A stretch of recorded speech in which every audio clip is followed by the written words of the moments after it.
Madam Speaker, and still I rise because I love my country.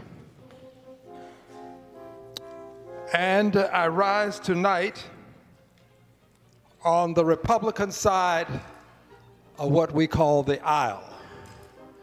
I do so, Madam Speaker, because the issue that I will call to the attention of this august body is not an issue that I consider a Republican issue. I don't consider it a Democratic issue. I consider this an issue for the American people, past, present, and the future. And I rise to announce, as I have before, that we have to take up the question of impeachment.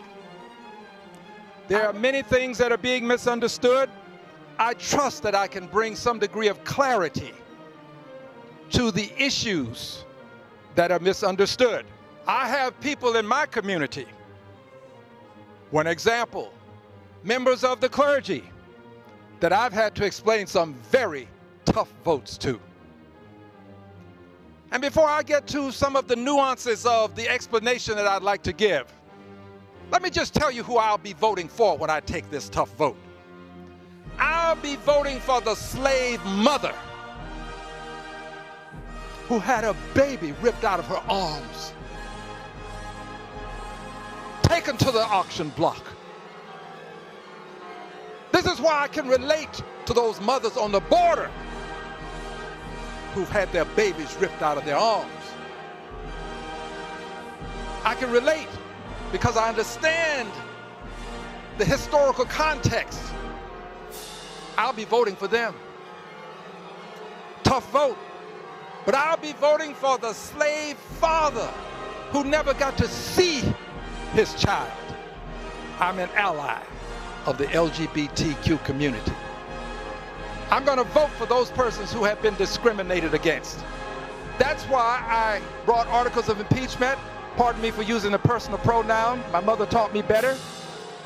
But that's why I brought articles of impeachment in a previous Congress. Some would say, well, how do you get the proof of the bigotry? Easy answer. Appears to be a tough question. Easy answer. The same way we got the proof that we brought to the floor of the House for colleagues who had resolutions that were to condemn for bigoted statements. Same way we get them from news sources.